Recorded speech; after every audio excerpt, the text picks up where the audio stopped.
نحمده ونصلي ونسلم على رسوله النبي الكريم اما بعد فاعوذ بالله من الشيطان الرجيم بسم الله الرحمن الرحيم قال الله تبارك وتعالى في القرآن المجيد والسابقون الأولون من المهاجرين والأنصار والذین اتبعوهم بإحسان رضی اللہ عنہم ورضوا عنہ وأعد لهم جنات تجری تحتها الأنہار خالدین فیہا ابدا ذلک الفوز العظیم صدق اللہ العظیم۔ معزز حاضرین و سامعین، اللہ رب العزت کا بے پایہ فضل و احسان ہے کہ جس نے اپنی توفیق خاص اور حضور نبی اکرم صلی اللہ علیہ وآلہ وسلم کے نالین مبارک کے تصدق سے ہمیں ایک مرتبہ پھر اپنی بارگاہ میں حاضر ہونے کی توفیق عطا فرمائے۔ دعا ہے کہ اللہ رب العزت ہماری اس حاضری کو قبول فرمائے۔ آج کی جمعۃ المبارک کی اس نشست میں گفتگو کے عنوان کے طور پر میں نے سورہ توبہ اس کی آیت نمبر 100 تلاوت کرنے کا شرف حاصل کیا ہے، جس پر ہم نے پچھلے جمعۃ المبارک کی نشست میں بھی گفتگو کی تھی۔ اگر اس آیت کریمہ سے پچھلی آیت کو بھی ہم ساتھ ملا لیں، آیت نمبر 99، آیت نمبر 99 میں باری تعالیٰ نے جنرل صحابہ کرام کی بات کی، اور آیت نمبر 100 میں السابقون الاولون کی بات کی ہے۔ آیت نمبر 99 کو اگر پڑھیں تو وہاں پر باری تعالیٰ نے فرمایا وَمِنَ الْأَعْرَابِ مَن يُؤْمِنُ بِاللَّهِ وَالْيَوْمِ الْآخِرِ، فرمایا اعرابیوں میں سے وہ جو اللہ پر ایمان لے آئے اور آخرت کے دن پر ایمان لے آئے، وَيَتَّخِذُ مَا يُنْفِقُ قُرُبَاتٍ عِنْدَ اللَّهِ وَصَلَوَاتِ الرَّسُولِ، اور پھر جو کچھ وہ خرچ کرتے ہیں ان کے خرچ کرنے کا مقصد اللہ کی قربت کا حصول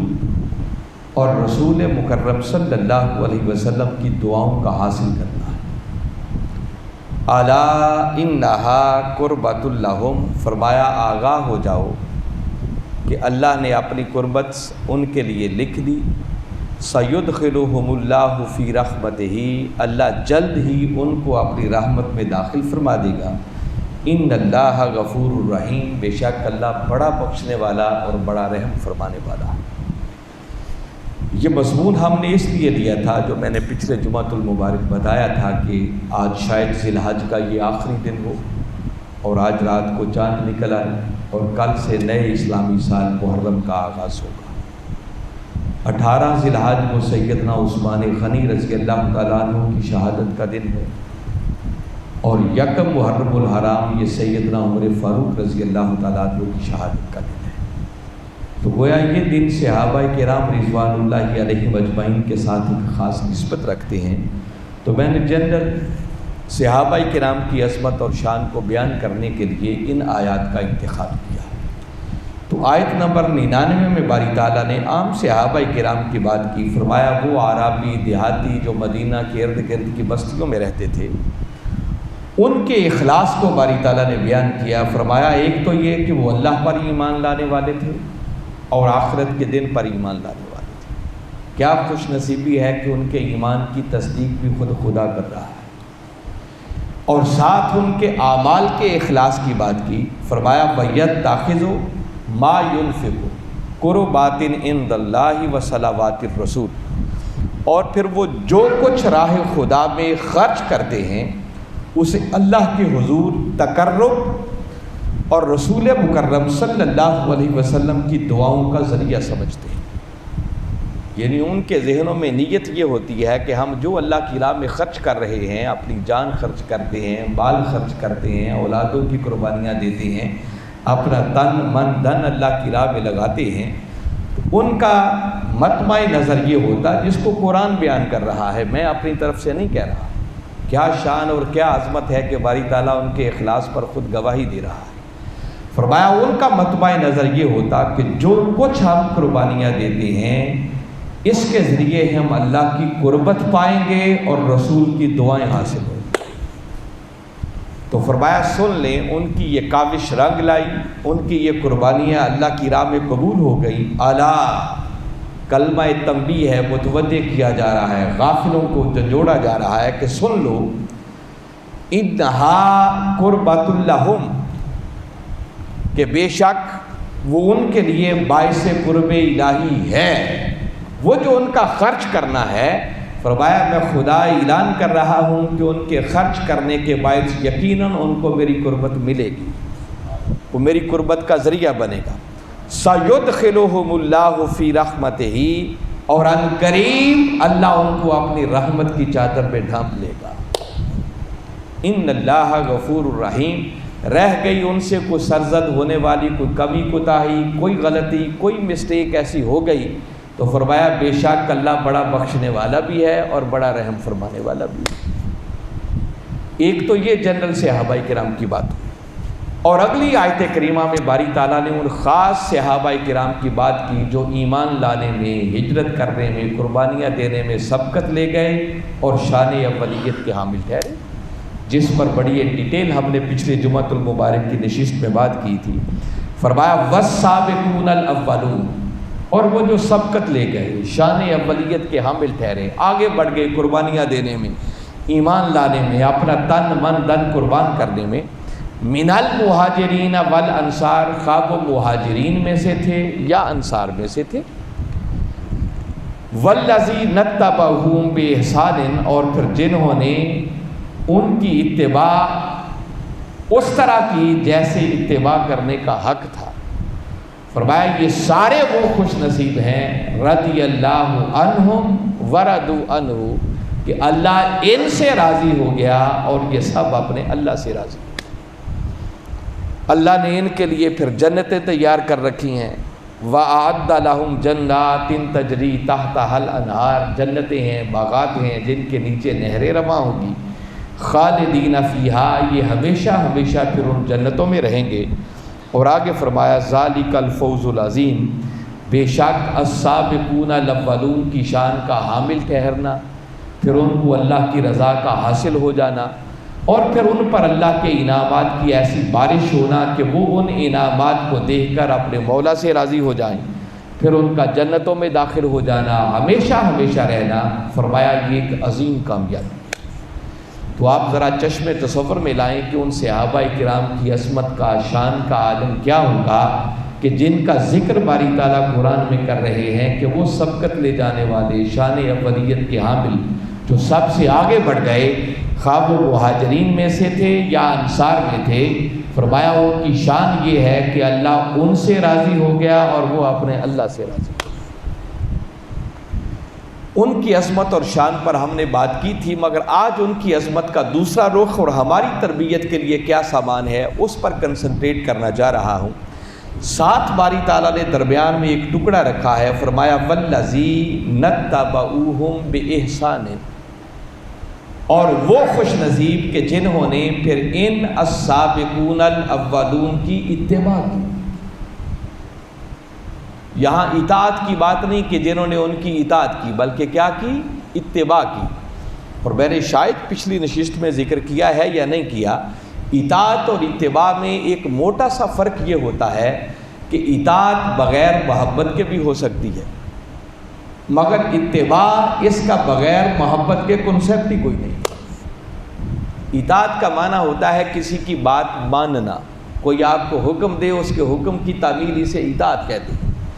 آپ حکم کی تعمیل کئی اس کی غرض و غایت ہو سکتی ہے کہ مثلاً آپ کسی کی بات مان جائیں اس لیے کہ آپ اس سے ڈرتے، ہو سکتا ہے اس کی بات ماننے میں آپ کا کوئی لالچ ہو اس لیے آپ اس کے حکم کی تعمیل کر رہے ہو سکتا ہے اس کی بات ہی ایسی ہے کہ اس کی بات کو مانے بغیر چارہ ہی نہیں ہے، اور یہ بھی ہو سکتا ہے کہ آپ اس شخص سے محبت کرتے ہیں اس لیے آپ اس کی اطاعت کرتے ہیں۔ تو اطاعت کی کئی صورتیں ہو سکتی ہیں، مگر اتباع بغیر محبت کے اس کا کوئی کنسیپٹ ہی نہیں ہے۔ تو جب باری تعالیٰ نے فرمایا وَالَّذِينَ اتَّبَعُوهُم بِإِحْسَانٍ، اور وہ خوش نصیب کہ جنہوں نے پھر ان السابقون الاولون کی اتباع کی، خالی کی خوش کن کے پیچھے چلنا نہیں، بلکہ ایسی اطاعت جو محبت سے جنم لے رہی ہو، ان کے نقش قدم پر ایسا چلنا، ان کی سیرت کو اس طرح اپنا لینا کہ جو محبت سے جنم لے اتباع۔ ان صحابہ کرام کی محبت کا پہلو یہاں سے ٹپکتا ہوا نظر آ رہا ہے، جس کا مطلب کہ باری تعالیٰ فرما رہے ہیں کہ اے قیامت تک آنے والوں، اگر تم بھی چاہتے ہو کہ اللہ تم سے راضی ہو جائے اور اللہ کے انعامات اور اس کے اکرام کی ایسی بارشیں تم پر ہوں کہ پھر تم مولا کے انعامات سے راضی ہو جاؤ، تو فرمایا اس کا راز یہ ہے کہ میرے مصطفیٰ کے صحابہ کرام رضوان اللہ علیہم اجمعین سے ایسی محبت، ایسی اتباع کرو جیسے ان کی اتباع کرنے کا حق ہوتا ہے۔ اتباع کے اندر بھی خود محبت کا معنی ہے، اور رہی صحیح کسر احسان کے لفظ نے نکالتی ہے۔ احسان کا معنی یہ ہے کہ ایسی اتباع جو اتباع کرنے کا حق ہوتا ہے۔ پھر ان کے حوالے سے تمہارے دلوں کے اندر دور دور تک بھی کوئی بغض، کینہ، عداوت نہیں موجود ہونی چاہیے۔ اور کیسے نادان لوگ ہیں کہ جن صحابہ کرام کی یہ عظمتیں اور شان خدا بیان کر رہا ہے، کئی ایسے بھی کلمہ پڑھنے والے ہیں جو صحابہ کرام سے معاذ اللہ خالی عداوت ہی نہیں رکھتے، بلکہ اپنی زبانوں سے ان کے خلاف زبانیں تان دراز کرتے ہیں اور معاذ اللہ برا بلا بھی کہہ دیتے۔ تو آپ ذرا چشم تصور میں لائیں کہ ان صحابہ کرام کی عظمت کا عالم کیا ہوگا کہ جن کے نقش قدم پر اگر کوئی چل پڑے، کوئی ان کی اتباع کا حق ادا کر دے، تو خدا اعلان کر رہا ہے کہ میں اس بندے سے راضی ہو جاتا ہوں اور اس پر ایسے انعامات کے دروازے کھولتا ہوں کہ وہ بندہ پھر اپنے رب سے بھی راضی ہو جاتا ہے، اس کو جنت میں داخل کر دیتا ہوں، ایسی جنت جس کے نیچے نہریں رواں ہوں گی، ہمیشہ ہمیشہ وہ اس میں رہے گا، اور یقیناً وہ ایک بہت بڑی کامیابی ہوگی۔ یعنی جتنی باتیں بعد میں باری تعالیٰ نے بیان کی ہیں جو السابقون الاولون کے لیے ہیں، فرمایا اب جو ان کی اتباع کرے گا ان کو بھی ہم اپنی بارگاہ سے یہی اجر عطا کریں گے۔ جس کا مطلب یہ ہے کہ اگر ہم چاہتے ہیں کہ ہمیں اللہ کی رضا حاصل ہو جائے، یعنی اللہ ہم سے راضی ہو جائے اور پھر اللہ ہم پر اپنی نعمتوں کا ایسا دروازہ کھول دے کہ ہم مولا کی ان نعمتوں سے، نوازشات سے خوش ہو جائیں، تو اس کا راستہ قرآن بتا رہا ہے کہ کمری والے آقا صلی اللہ علیہ وسلم کے صحابہ کرام کی ایسی سچی اور سچی غلامی کا پٹا گلے میں ڈالا جائے اور ان کے قدموں کے نشانوں کو اس طرح قبلہ اور کعبہ بنایا جائے کہ جیسے ان کی اتباع کرنے کا حق ہوتا۔ آج کی نشست میں صرف وہ 4 پہلو بتاؤں گا اور صحابہ کرام کی سیرتوں سے پھر ہم رہنمائی حاصل کریں گے کہ وہ کیسے یہ کام کرتے تھے اور آج ہمیں کیسے کرنا چاہیے۔ میں نے پچھلے جمعۃ المبارک کی نشست میں جسٹ ایک ریفرنس دیا تھا، باری تعالیٰ نے سورہ اعراف 7ویں سورت ہے اور اس کی آیت نمبر 157، طویل آیت ہے مگر اس کا آخری حصہ یہ ہے جہاں باری تعالیٰ نے بات اینڈ کی، فرمایا فَالَّذِينَ آمَنُوا بِهِ، پس وہ لوگ جو میرے اس محبوب محمد مصطفیٰ صلی اللہ علیہ وسلم پر ایمان لائے، وَعَزَّرُوهُ، اور جنہوں نے ہر حد سے بڑھ کر ان کی بارگاہ کا ادب کیا، وَنَصَرُوهُ، اور پھر جنہوں نے میرے محبوب کی مدد کی، وَاتَّبَعُوا النُّورَ الَّذِي أُنزِلَ مَعَهُ، اور جنہوں نے میرے محبوب کی اتباع کی اس نور کی جو ان کے ساتھ اتارا گیا۔ یہ 4 خوبیاں فرمایا جن میں پائی جائیں گی ان کے لیے اعلان کیا اولئک هم المفلحون، فرمایا سن لو حقیقت میں فلاح پانے والے، کامیابی حاصل کرنے والے اور منزل مراد تک پہنچنے والے اگر کوئی لوگ ہیں تو وہ صرف اور صرف یہی لوگ جن میں 4 خوبیاں پائی جائیں گی۔ سب سے پہلی خوبی کامیابی کے لیے جو قرآن بیان کر رہا ہے وہ تاجدار کائنات صلی اللہ علیہ وسلم پر ایمان لانا ہے۔ اب کیسے ایمان لانا چاہیے، اس ایمان کے لیے بھی باری تعالیٰ نے ماڈل اور نمونہ اگر بنا کر پیش کیا ہے تو اپنے محبوب کے غلاموں کو، صحابہ کرام کو پیش کیا۔ وہ بھی لمبی بات ہے، اس کی تفصیل میں نہیں جاتا، آپ کبھی سورہ بقرہ کو پڑھیں جہاں منافقین کی علامتیں بیان ہوئی ہیں، بالکل سورہ بقرہ کے آغاز میں ہیں، تو منافقوں کی علامتیں بیان کرتے ہوئے باری تعالیٰ نے ایک مقام پر کہا کہ ان منافقوں کی ایک پہچان یہ ہے وَإِذَا قِيلَ لَهُمْ، جب ان سے کہا جاتا ہے آمنو کہ بھئی ایمان لاؤ، کما آمن الناس جس طرح یہ دوسرے لوگ ایمان لائے، تو وہ آگے سے کیا کہتے ہیں قالو انؤمنو کما آمن السفہاء، تو وہ منافق آگے سے کہتے ہیں کہ معاذ اللہ کیا ہم بھی اسی طرح ایمان لائیں جس طرح یہ بیوقوف لوگ ایمان لائے ہیں۔ آگے باری تعالیٰ نے فرمایا الا انہم هم السفہاء، آگاہ ہو جاؤ کہ حقیقت میں بیوقوف یہی منافق لوگ، ولکن لا یعلمون، لیکن ان کو ان کی بیوقوفی کی خبر نہیں ہے۔ یہ آیت کریمہ الگ پورے خطاب کا تقاضا کرتی ہے، مگر میں بنیادی بات جو قرآن کہتا ہے نا کہ وہ جنہوں نے ان کی اتباع کی، اب کامیابی کے لیے ایمان چاہیے، تو ایمان کے لیے بھی رول ماڈل اگر کسی کو بنایا گیا ہے، اللہ اور اس کے رسول نے جن کے ایمانوں کو ہمارے لیے رول ماڈل کے طور پر پیش کیا ہے، وہ ایمان بھی انہی صحابہ کرام اور اہل بیت کے نفوذ قدسیہ کا ایمان ہے۔ اب اس آیت کریمہ پر غور کریں، فرمایا جب ان منافقوں سے کہا جاتا ہے کہ ایمان لاؤ جیسے یہ دوسرے لوگ ایمان لائیں، تو ذرا چشم تصور میں لائیں 14 صدیاں پہلے کی بات ہے، کہنے والے میرے آقا صلی اللہ علیہ وسلم ہوں گے، بات منافقوں کی ہو رہی ہے، اور منافق وہ تھے کہ وہ کلمہ پڑھتے تھے، نمازیں بھی میرے آقا کے پیچھے پڑھتے تھے، مگر کیا کرتے جب کوئی مشکل وقت آتا تو بہانے بنا کے کھسک جاتے، جہاد پہ جانا ہوتا، کوئی قربانی دینے کا وقت آتا تو بہانے بناتے اور کھسک جاتے، اور جب کوئی فائدے کا وقت آتا، کوئی مال غنیمت بٹنا ہوتا، کوئی اور فائدہ ملنا ہوتا تو کلمہ پڑھتے ہوئے وہ بھی آگے ہو جاتے۔ ان سے میرے آقا فرماتے کہ اے منافقو، اگر تم نے بھی ایمان لانا ہے تو اس طرح ایمان لاؤ کما آمن الناس جس طرح یہ لوگ ایمان لائے۔ آپ ذرا ایک لمحے کے لیے چشم تصور میں سوچیں، جن کی طرف اشارہ کر کے آقا فرماتے ہوں گے کہ ایمان لانا ہو تو ویسے لاؤ جیسے یہ لوگ ایمان لائے، تو جن کی طرف اشارہ میرے آقا کرتے ہوں گے وہ کون لوگ ہوں گے؟ اس کا جواب سوائے اس کے اور کچھ نہیں کہ کہیں سیدنا صدیق اکبر رضی اللہ تعالیٰ عنہ ہوں گے، کہیں سیدنا عمر فاروق رضی اللہ تعالیٰ عنہ ہوں گے، کہیں سیدنا عثمان غنی رضی اللہ تعالیٰ عنہ ہوں گے، کہیں مولا کائنات علی شیر خدا رضی اللہ تعالیٰ عنہ ہوں گے، کہیں بلال حبشی ہوں گے، کہیں سلمان فارسی ہوں گے، کہیں زید بن حارثہ ہوں گے۔ یہی وہ صحابہ کرام ہوں گے نا جن کی طرف اشارہ کر کے آقا منافقوں سے فرماتے ہوں گے کہ منافقوں ایمان لانا ہے کہ تم بھی اس طرح ایمان لاؤ جیسے ابو بکر و عمر عثمان و علی ایمان لائے۔ تو میں بتا رہا ہوں کہ کامیابی کے لیے اگر پہلی ڈیمانڈ، پہلی شرط ایمان ہے، تو ایمان کے لیے بھی رول ماڈل اگر کوئی ہے تو وہ صحابہ کرام کی ہستیاں ہیں، ان کے ایمان کو اللہ کے رسول ایک ماڈل کے طور پر پیش کر رہے ہیں۔ اور پھر میں اگلی بات سمپلی اتنی بتا رہا ہوں کہ ایک واقعہ تھا، میرے آقا نے منافقوں سے کہا کہ بھئی ایمان لانا ہے تو اس طرح لاؤ جس طرح ابو بکر و عمر عثمان و علی ایمان لائے، بات تھی ختم ہو گئی۔ مگر حیرت کی بات یہ ہے کہ باری تعالیٰ نے اس واقعے کو قیامت تک کے لیے پھر قرآن کا حصہ بنا دیا، قیامت تک ہر کوئی اس کو پڑھے گا۔ تو قرآن پاک میں اس لیے تو نہیں یہ واقعہ لکھا ہوا کہ ہم پڑھ کے انجوائے کریں، ہماری تفریح طبع کے لیے ہے کہ بھئی ایسا بھی کبھی ہوا تھا۔ ہمارا ایمان ہے کہ قرآن کا ایک ایک لفظ اور ایک ایک حرف قیامت تک آنے والی انسانیت کے لیے ہدایت ہے۔ تو اب جب باری تعالیٰ نے اس واقعے کو قرآن کا حصہ بنا دیا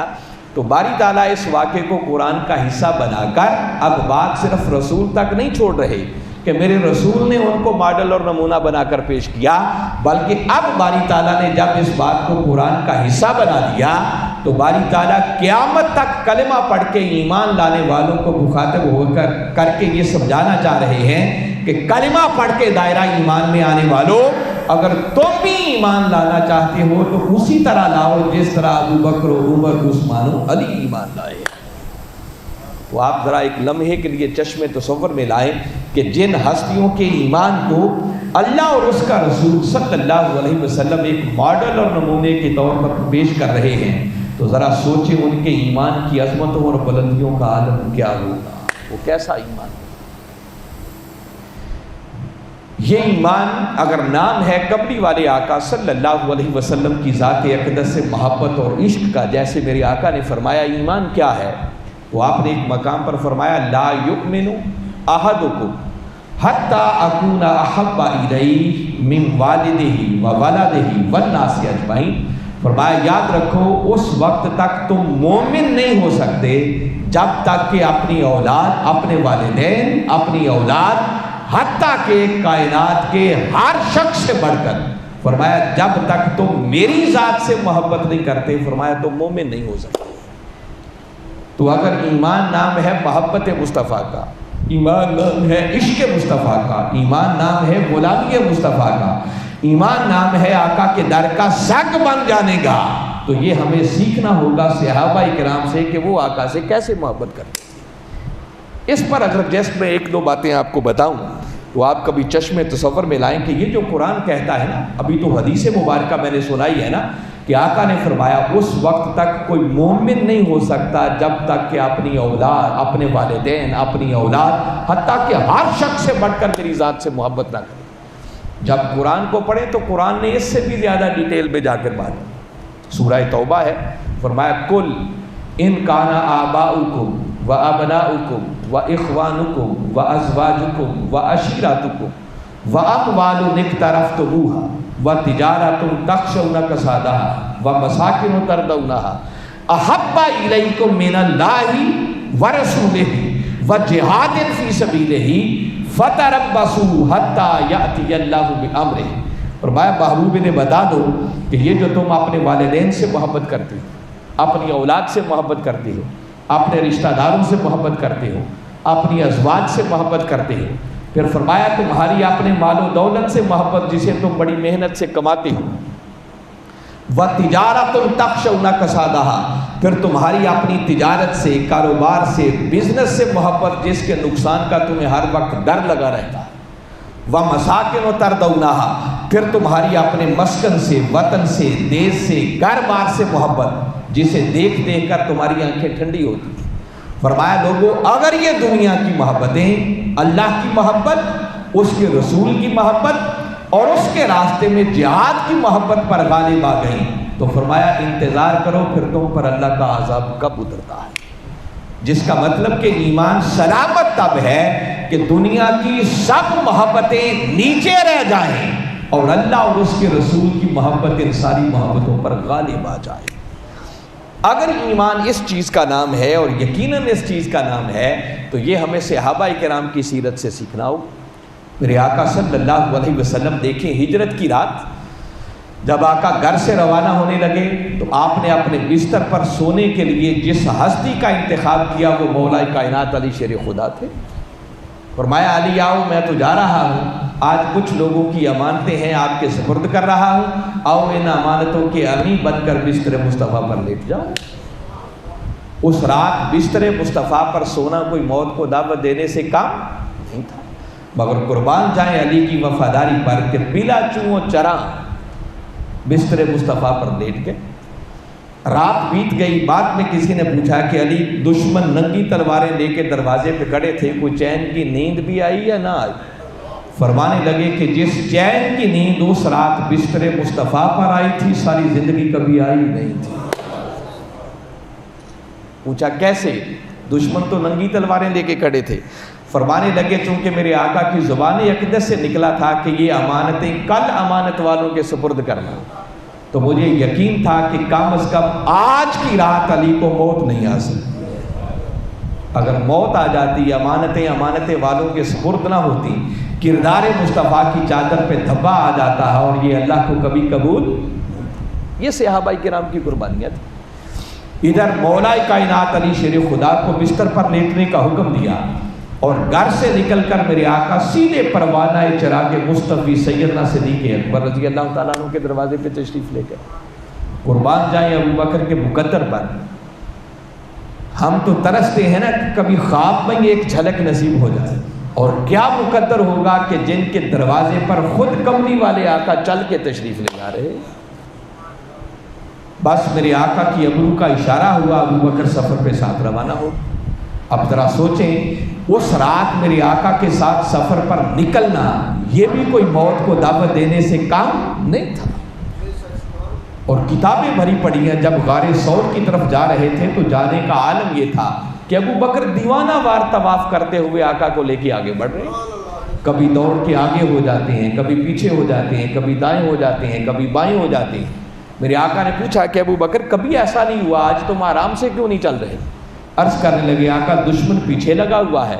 جب گمان گزرتا ہے کہ کہیں آگے سے حملہ نہ کر دیں تو دوڑ کے آگے ہو جاتا ہوں کہ جان جائے تو ابو بکر کی جائے، میرے مصطفیٰ کو کوئی تکلیف نہ پہنچے۔ آقا پیچھے کا خیال آتا ہے پیچھے ہو جاتا ہوں، دائیں بائیں کا خیال آتا ہے دائیں بائیں ہو جاتا ہوں۔ یعنی یہ وفاداری اور محبت سیکھنی ہو کہ اپنی جان کی پرواہ نہیں ہے، سب کچھ آقا کے قدموں پر نچھاور کر رہے ہیں۔ اور پھر سوچیں کہ وہ صحابہ کرام جو میرے آقا صلی اللہ علیہ وسلم کے ساتھ ہجرت کر کے مکہ سے مدینہ تشریف لے گئے،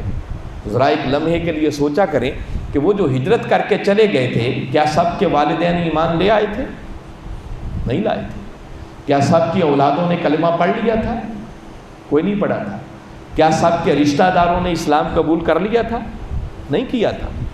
وہ جو مکہ چھوڑ کر مدینہ جا رہے تھے تو کیا مکہ میں ان کا گھر بار نہیں ہوگا، ان کی پراپرٹی جائیداد اور بزنس کاروبار نہیں ہوگا؟ مگر قربان جائیں ان صحابہ کرام کی محبت پر کہ انہوں نے دنیا کی ہر محبت کو ٹھکرا دیا اور محبت مصطفیٰ کو گلے لگا دیا۔